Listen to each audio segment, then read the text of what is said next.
النعيم إنك حميد مجيد الحمد لله আজকের এই সভার শ্রদ্ধেয় সম্মানিত যোগ্যতম সভাপতি সাহেব, শ্রদ্ধেয় উলামায়ে কেরাম ও তুলাবায়ে আজিজ, হাজরানে মজলিসের বাবা জীবন ভাইয়েরা, পর্দার আড়ালের মায়েরা, খালারা, বোনেরা, রইল আন্তরিক সালাম। আল্লাহ রাব্বুল আলামিনের লাখো লাখো শুকরিয়া যে আল্লাহ আপনাকে আমাকে বড় ভালোবেসে রহম ও করম করে দিনী মজলিসে বসার আসার তৌফিক দিয়েছে। সেই আল্লাহর শানে একটু উচ্চ স্বরে উচ্চ কণ্ঠে মহব্বত দিয়ে বলি আলহামদুলিল্লাহ। আগো একটু জোরে বলি আলহামদুলিল্লাহ। কাপাসডাঙ্গা বাড়ি রিপন, তোমার মা তোমায় খুঁজছে, তাড়াতাড়ি এখানে এসো। তো মোহতারাম, আমি আপনাদেরকে বলি আলহামদুলিল্লাহ বললে গুনাহ হবে না নাকি হবে? তো কথা বলেন। কেউ যদি একবার আলহামদুলিল্লাহ বলতে পারে তো তার আমলনামায় 1000 নেকি লেখা হবে আর 1000 গুনাহকে মাফ করা হবে। কি সুবহানাল্লাহ বলবেন না? না আপনাদের কারো গুনাহ নাই নাকি? আগে গুনাহ নাই কার একবার বলেন দেখে। কেউ বলবে না আমার গুনাহ নাই। প্রতিটি মানুষের গুনাহ আছে না নাই? জোরে বলুন। কারো কম কারো বেশি। তো মোহতারাম বুজুর্গ দোস্ত, তো তারপরে পরেই প্যারা নবী, দয়ার নবী, নবীদের নবী, নবী কুলের শিরোমণি মা আমিনার লাল মরুর দোলাল তাজদারে মদিনা আহমদে মুস্তাফা মুহাম্মদে মজদবা, সকলে বলি সাল্লাল্লাহু আলাইহি ওয়াসাল্লাম। তেনার উপরে দুরূদ ও শান্তির ধারা বর্ষিত হোক, আল্লাহুম্মা আমিন। মোহতারাম, এ মজলিস বড় দামি মজলিস বাবা। এ মজলিস এত বরকতি মজলিস, প্যারা নবীর ঘোষণা। এ মজলিসে যারা আসবে, যারা বসবে, আল্লাহ তাদের পেছনের গুনাহগুলাকে ক্ষমা করে দিবে। এত দামি মজলিস বাপ। পৃথিবীতে বড় বড় মজলিস আছে, কিন্তু কেউ কোনোদিন বলল না যে মজলিসে বসলে গুনাহ মাফ হবে। কিন্তু বাবা, কিন্তু রাসূলুল্লাহর কথা সত্য না মিথ্যা? ধরে বলুন। আগো সত্য না মিথ্যা? হ্যাঁ, 100 সত্য।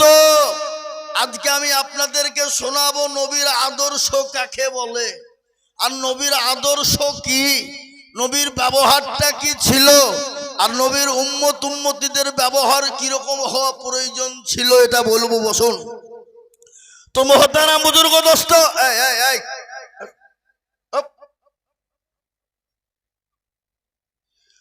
তো প্যারা নবী, দয়াল নবী বলে গেছেন, পাক জবানে পৃথিবীতে যত মজলিস আছে তার থেকে দামি মজলিস হলো ওটা যেটা আল্লাহ তার রসুলের বাণী হয়। আচ্ছা বলুন তো, এই জায়গায় আল্লাহ রসুলের বাণী ছাড়ার অন্য কিছু হবে নাকি? কথা বলেন। তাহলে এই মজলিসের দাম আছে না নাই? হ্যাঁ, কিন্তু আজকে মুসলমান আমরা এই মজলিসে আমাদের বসতে মন চাই না। বা সারা বছর হইহাল্লা করে ঘুরে বেড়ায়, বাজারে ঘাটে মাঠে বাড়িতে এখানে সেখানে। আরে বাবা, একটা দিন জালসা গ্রামে হবে, তো একটু বসে কি বলছে শুনি। সারা জীবনটাই তো গুনহাতে লিপ্ত হয়ে গেলাম। একটা দিন বসে একটু 1 ঘন্টা 2 ঘন্টা একটা রাত একটু আল্লাহ এবং আল্লাহ রসুলের বাণী শুনতে পারবো না? এ বাবা, আর আজকে এই না শোনার কারণেই আজকে বলুন তো মুসলমানদের দুর্দিন না সুদিন? কথা বলেন। ওটা ভারতবর্ষে আজ মুসলমানদের সব থেকে বড় দুর্দিন। যদি বললেন হুজুর আপনি কি করে জানলেন? আমি বলছি, একের পর এক মুসলমানদের উপরে বাবজি চলছে চাপ। কোন সময় বলছে মাদ্রাসা বন্ধ করে দাও, কোন সময় বলছে কোরআন পড়া হবে না, কোন সময় বলছে মসজিদে আজান হবে না, কোন সময় বলছে মসজিদ ভেঙে দাও। আবার কোন সময় বলছে কি জানেন? কোন সময় বলছে যে ওয়াকফ সম্পত্তি মুসলমানদের কাছ থেকে কেড়ে নিতে হবে। ওয়াকফ সম্পত্তি মুসলমানদের কাছ থেকে কেড়ে নিতে হবে। তো হবে না, বিভিন্ন রকমের ঝামেলা। কি চলছে না জোরে বলুন। কথা বলেন না কেন?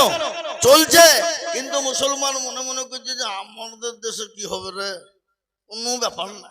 এ বাবা, এই দেখেন কদিন আগে মাদ্রাসা বন্ধ করার জন্য দিল্লির হাইকোর্টে বিচার করা হলো, কেস ঠুকে দিল।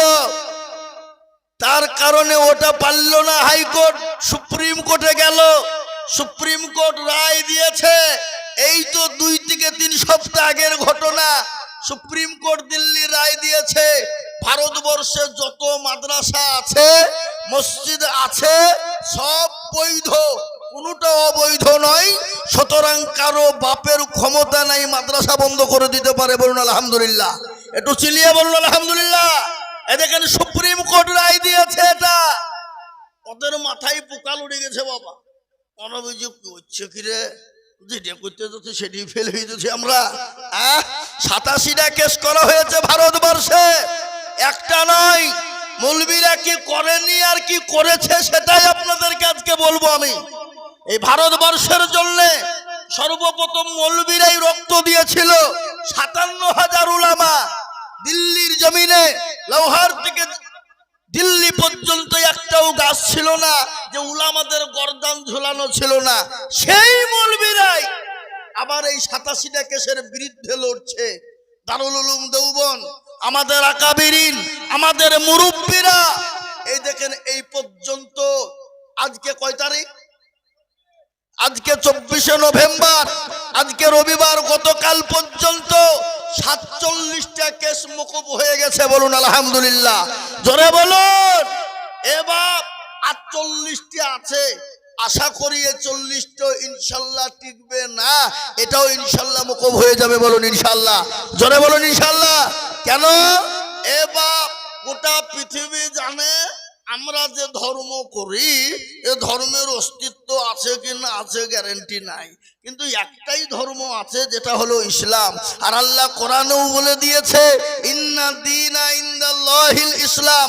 আল্লাহর কাছে একটাই ধর্ম বাবা আছে। ধর্মটার নাম কি? একটু চিলিয়ে বলুন কি নাম? ইসলাম। এটা গোটা বিশ্বের বেঈমানরা জেনেছে। তাই তো আজকে যেন তুলো পুকারে মুসলমানকে ঘাইল করার চিন্তা বাবা, কিন্তু পারবে না।